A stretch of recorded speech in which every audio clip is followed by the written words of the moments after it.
ಅದೃಷ್ಟ ಚೆನ್ನಾಗಿತ್ತು. ಶಾಸಕರು ಅವತ್ತು ಮನೆಯಲ್ಲಿ ಇರಲಿಲ್ಲ. ಒಂದು ವೇಳೆ ಮನೆಯಲ್ಲಿ ಇದ್ದಿದ್ದಿದ್ರೆ ಅವರನ್ನು ಕೊಲ್ಲಲಿಕ್ಕೆ ಸಂಚನ್ನ ಮಾಡಲಾಗಿತ್ತಾ, ಅಥವಾ ಅವತ್ತು ಏನು ಬೆಂಕಿ ಧಗಧಗಿಸ್ತಲ್ಲ ಅದರಲ್ಲಿ ಏನಾದರೂ ಅವರೂ ಕೂಡ ಬೆಂದು ಹೋಗಿಬಿಡ್ತಾ ಇದ್ರ, ಅವ್ರನ್ನ ಕೊಲ್ಲಬೇಕು ಅನ್ನುವಂಥ ಉದ್ದೇಶದಿಂದಲೇ ಇವೆಲ್ಲವೂ ಕೂಡ ಪ್ಲಾನ್ ಆಗಿತ್ತಾ? ಇವೆಲ್ಲ ಸಂಗತಿಗಳನ್ನು ಕೂಡ ನಾವು ಇವತ್ತು ರಿವೀಲ್ ಮಾಡ್ತಾ ಇದ್ದೀವಿ. ಅಂದರೆ ಈ ಯಾರು ದಾಳಿಕೋರರಿದಾರಲ್ಲ ಅವರ ಈ ಪ್ಲಾನ್ ಬಹಳ ದೊಡ್ಡದಾಗೇ ಇತ್ತು ಅಂತ.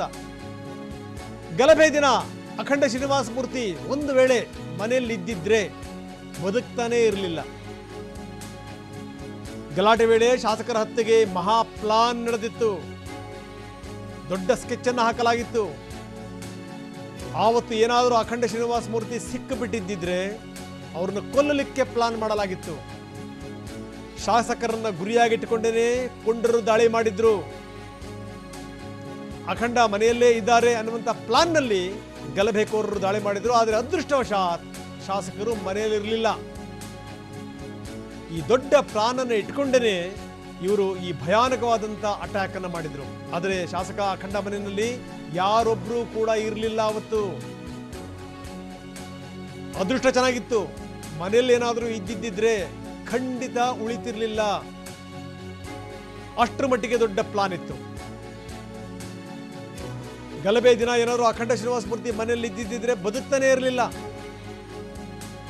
ಅಂದ್ರೆ ಶಾಸಕರ ಹತ್ಯೆಗೆ ಒಂದು ದೊಡ್ಡ ಪ್ಲಾನ್, ಮಹಾ ಪ್ಲಾನ್ ನಡೆದಿತ್ತು.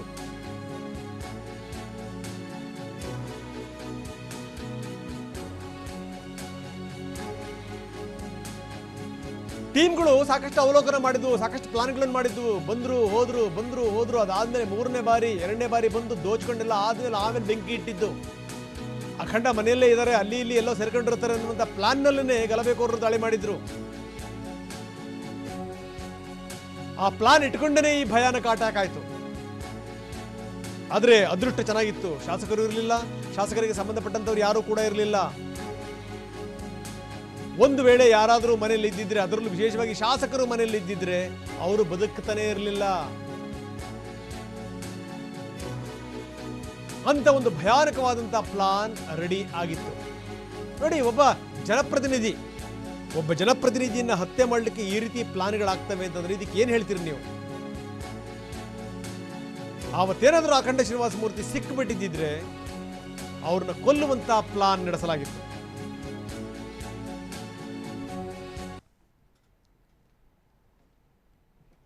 ಡಿಜೆಹಳ್ಳಿ ಕೆಜೆಹಳ್ಳಿ ಗಲಭೆಯ ಭಯಾನಕ ಸತ್ಯವನ್ನು ಬಯಲು ಮಾಡ್ತಾ ಇದ್ದೀವಿ. ಏನಾಯ್ತು, ಏನು ಎತ್ತ, ಸೊ ಅದರ ವಿವರಗಳು, ಎಲ್ಲ ವಿವರಗಳನ್ನು ನಿಮ್ಮ ಮುಂದಿಡ್ತಾ ಇದ್ದೀವಿ. ಯಾವ ರೀತಿ ಪ್ಲಾನ್ ಆಗಿತ್ತು, ಏನು ಎತ್ತ, ಯಾಕೆ ಈ ದಾಳಿ ಆಯಿತು, ದಾಳಿಯ ರೂವಾರಿಗಳು ಯಾರ್ಯಾರು ಫಂಡ್ ಮಾಡಿದರು, ಯಾರ್ಯಾರು ಪ್ಲಾನನ್ನು ರೂಪಿಸಿದ್ರು, ಯಾರು ಅವ್ರಿಗೆ ಪ್ರಚೋದನೆ ಕೊಟ್ಟರು, ಯಾರು ಎಷ್ಟರ ಮಟ್ಟಿಗೆ ಜನರನ್ನು ಕರ್ಕೊಂಬಂದರು.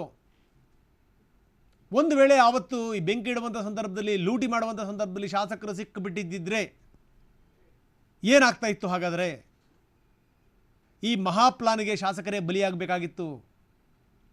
ಬೆಂದು ಹೋಗಿಬಿಡ್ತಾ ಇದ್ರು ಅವರು. ಬನ್ನಿ, ನಮ್ಮ ಪ್ರತಿನಿಧಿ ಜಗದೀಶ್ ಈಗ ನಮ್ಮೊಂದಿಗೆ ನೇರ ಸಂಪರ್ಕದಿದ್ದಾರೆ. ಜಗದೀಶ್, ಬಹಳ ಭಯಾನಕವಾದಂಥ ಸಂಗತಿ ಇದು. ಯಾಕಂದರೆ ಬೆಂಗಳೂರಿಗೆ ಒಂದು ಕಪ್ಪು ಚುಕ್ಕಿ. ಬಹುಶಃ ನನಗನ್ನಿಸುತ್ತೆ ಪೊಲೀಸರ ಇತಿಹಾಸದಲ್ಲಿ ಯಾರು ಕೂಡ ಈ ರೀತಿ ಠಾಣೆಗೆ ನುಗ್ಗಿ ಬೆಂಕಿ ಹಚ್ಚಿರಲಿಲ್ಲ. ಈ ರೀತಿ ಏನು ಅಂತಂದರೆ ಒಬ್ಬ ಶಾಸಕನ ಮನೆಗೆ ನುಗ್ಗಿ ಬೆಂಕಿ ಹಚ್ಚುವಂಥ ಕೆಲಸವನ್ನು ಮಾಡಿರಲಿಲ್ಲ. ಆವತ್ತು ನಡೆದೋಯ್ತದು. ಆದರೆ ಬರೀ ಅಷ್ಟಕ್ಕೆ ನಡೀತು ಅಂತ ಹೇಳಲಿಕ್ಕೆ ಸಾಧ್ಯ ಇಲ್ಲ. ಇದ್ರ ಹಿಂದೆ ಬಹಳ ದೊಡ್ಡ ಪ್ಲಾನ್ ಇತ್ತು. ಒಂದು ವೇಳೆ ಏನಾದರೂ ಶಾಸಕರು ಸಿಕ್ಕಿದ್ರೆ ಅವತ್ತವ್ರನ್ನ ಕೊಲ್ಲುವಂತಹ ಪ್ಲಾನ್ ಕೂಡ ಇತ್ತು ಅನ್ನುವಂಥ ಭಯಾನಕ ಸಂಗತಿ ಈಗ ಹೊರಗಡೆ ಬಂದಿದೆ. ರಂಗನಾಥ್, ಏನು ಅವತ್ತು ನಡೆದಿರುವಂತಹ ಘಟನೆ ಏನಿದೆ ಅದು ನಿಜಕ್ಕೂ ಕೂಡ ಎಲ್ಲರಲ್ಲೂ ಕೂಡ ಒಂದು ಶಾಕ್ಗೆ ಉಂಟು ಮಾಡುವಂಥದ್ದು. ಯಾಕಂದ್ರೆ ಒಂದು ಸಣ್ಣ ಪೋಸ್ಟ್ ವಿಚಾರವಾಗಿ ಅಷ್ಟು ದೊಡ್ಡ ಮಟ್ಟಿಗೆ ಒಂದು ಗಲಾಟೆ ಆಗುತ್ತೆ ಅಂದ್ರೆ ನಿಜಕ್ಕೂ ಕೂಡ ಯಾರು ಕೂಡ ಊಹಿಸೋಕೆ ಸಾಧ್ಯವಿಲ್ಲ. ಹೀಗಾಗಿ ಕೂಡ ಪ್ರಕರಣವನ್ನ CCB ಕೂಡ ತನಿಖೆಗೆ ಕೈಗೊಂಡು ಈ ನಿಟ್ಟಿನಲ್ಲಿ ಸಾಕಷ್ಟು ಒಂದು ಮಾಹಿತಿಗಳನ್ನ ಕಲೆ ಹಾಕ್ತು. ಜೊತೆಗೆ ಅಲ್ಲಿ ನಡೆದಂತಹ ಒಂದು ಗಲಭೆ ಏನಿದೆ, ಪ್ರಮುಖವಾಗಿ ಅಲ್ಲಿ ಸ್ಟೇಷನ್ಗಳನ್ನ ಹೊತ್ತಿ ಉರಿಸಲಾಯಿತು. ಇದ್ರ ಜೊತೆಗೆ ಆ ಶಾಸಕನ ಮನೆ ಮೇಲೂ ಕೂಡ ದಾಳಿ ಆಯಿತು. ಜೊತೆಗೆ ಆತನ ಮನೆಗೂ ಕೂಡ ಬೆಂಕಿಯನ್ನ ಹಚ್ಚಲಾಯಿತು. ಅಸಲಿಗೆ ಈ ರೀತಿಯಾದಂತಹ ಒಂದು ಘಟನೆಗೆ ಕಾರಣ ಏನು, ಅದೊಂದು ಪೋಸ್ಟೇ ಕಾರಣ ಅನ್ನುವಂತ ನಿಟ್ಟಿನಲ್ಲಿ ಒಂದು ತನಿಖೆಯನ್ನ ಮಾಡಿದಂತಹ ಪೊಲೀಸರಿಗೆ ಸಾಕಷ್ಟು ಒಂದು ಮಾಹಿತಿಗಳು ಈಗ ಬಯಲಾಗಿರುವಂತದ್ದು. ಅಸಲಿಗೆ ಅವತ್ತು ನಡೆದಂತಹ ಒಂದು ಗಲಭೆ ಏನಿದೆ ಅದು ನಿಜಕ್ಕೂ ಕೂಡ ಅದೊಂದು ಪೋಸ್ಟ್ ಕಾರಣವಾಗಿರಲಿಲ್ಲ. ಕೇವಲ ಅದೊಂದು ನೆಪ ಮಾತ್ರ ಆಗಿತ್ತಷ್ಟೇ. ಅದನ್ನ ಹೊರತುಪಡಿಸಿ ಬೇರೆಲ್ಲಾ ಕಾರಣಗಳು ಇತ್ತು. ಯಾಕಂದ್ರೆ ಒಬ್ಬ ಶಾಸಕ ಅಂದ್ರೆ ಒಬ್ಬ ಜನಪ್ರತಿನಿಧಿ, ಜನರಿಂದ ಆಯ್ಕೆಯಾದಂತಹ ವ್ಯಕ್ತಿ, ಆತನ ಮನೆ ಮೇಲೆ ಈ ರೀತಿಯಾದಂತಹ ಒಂದು ದಾಳಿ, ಅದು ಎಲೆಕ್ಟ್ ಮಾಡಿರುವಂತಹ ಜನರಿಂದ ನಡೆಯುತ್ತೆ ಅಂದ್ರೆ ಅದು ಒಂದು ಒಂದು ನಿಜಕ್ಕೂ ಒಂದು ಪೋಸ್ಟ್ ಇಂದನ ಅನ್ನುವಂಥದ್ದು, ಇಲ್ಲೊಂದು ಎಲ್ಲೋ ಒಂದು ಕಡೆ ಒಂದು ಷಡ್ಯಂತ್ರ ಕೂಡ ನಡೆದಿದೆ ಅನ್ನುವಂತ ವಿಚಾರ ಕೂಡ ಇಲ್ಲಿ ಗಮನಿಸಬೇಕಾಗಿರುವಂತದ್ದು. ಆ ನಿಟ್ಟಿನಲ್ಲಿ ಸಾಕಷ್ಟು ಒಂದು ತನಿಖೆ ಮಾಡಿದಂತಹ ಸಿಸಿಬಿ ಅಧಿಕಾರಿಗಳಿಗೆ ಸ್ಫೋಟಕವಾದಂತ ಮಾಹಿತಿ ಸಿಕ್ಕಿರುವಂತದ್ದು. ಅದು ಕೂಡ ಅವತ್ತು ಏನು ನಡೆದಿತ್ತು ಆ ಘಟನೆಯಲ್ಲಿ ನಿಜಕ್ಕೂ ಕೂಡ ಅವತ್ತು ಶಾಸಕ ಏನು ಅಖಂಡನನ್ನ ಕೊಲೆ ಮಾಡಬೇಕು ಅನ್ನುವಂತ ನಿಟ್ಟಿನಲ್ಲಿ ಅಲ್ಲೊಂದು ನಿರ್ಧಾರ ಆಗಿತ್ತು. ಯಾಕಂದ್ರೆ ಅದು ಆ ಪೋಸ್ಟ್ ಕಾರಣಕವಾಗಿದ್ರೆ ಅವತ್ತು ಮಾತ್ರ ಆಗಿರ್ತಿತ್ತು, ಆ ಗಲಭೆ ಆಟೋಮೆಟಿಕ್ ಆಗಿರುವಂತದ್ದು, ಆ ಸಿಚುವೇಶನ್ ಆಗಿರ್ತಿತ್ತು. ಆದ್ರೆ ಹತ್ಯೆಗೆ ಸಂಚು ಮಾಡಿದ್ರು ಅಂದ್ರೆ ಅದು ಮೊದಲೇ ಪೂರ್ವ ನಿಯೋಜಿತವಾಗಿರುವಂತದ್ದು. ಹಾಗಾದ್ರೆ ಆ ಪೂರ್ವ ನಿಯೋಜಿತ ಪ್ಲಾನ್ ಮಾಡಿದವರು ಯಾರು, ಜೊತೆಗೆ ಅಷ್ಟು ಜನ ಸೇರಿಸಿದವ್ರು ಯಾರು? ಯಾಕಂದ್ರೆ ಆ ಸ್ಟೇಷನ್ ಮುಂದೆ ಅವತ್ತು ಶಾಸಕರ ಮುಂದೆ ಮನೆ ಮುಂದೆ ನಿಂತಿದ್ದು ಕೇವಲ 100 ಅಥವಾ 200 ಜನ ಅಲ್ಲ, ಸಾವಿರಾರು ಜನ ಸೇರಿದ್ರು. ಅಷ್ಟು ಜನ ಸೇರಿಸಿದ್ದು ಯಾರು? ಜೊತೆಗೆ ಅವ್ರ ಮನೆ ಮುಂದೆ ಈ ರೀತಿಯಾದಂತಹ ಒಂದು ಗಲಭೆ ಮಾಡ್ಲಿಕ್ಕೆ ಕಾರಣ ಯಾರು? ಅವತ್ತು ಏನಾದ್ರೂ ಒಂದು ವೇಳೆ ಶಾಸಕ ನಿಜಕ್ಕೂ ಮನೆಯಲ್ಲಿ ಇದ್ದಿದ್ರೆ ಅವತ್ತು ಆತನನ್ನ ಹತ್ಯೆ ಕೂಡ ಮಾಡ್ಲಾಗ್ತಾ ಇತ್ತು ಅನ್ನುವಂತ ವಿಚಾರ ಈಗಾಗಲೇ ಸಿಸಿಬಿಗೆ ಸ್ಫೋಟಕವಾಗಿ ಲಭ್ಯ ಆಗಿರುವಂತದ್ದು ಮಾಹಿತಿ. ಓಕೆ ಓಕೆ ಓಕೆ, ಧನ್ಯವಾದ ತಮ್ಮೆಲ್ಲ ಮಾಹಿತಿಗೆ.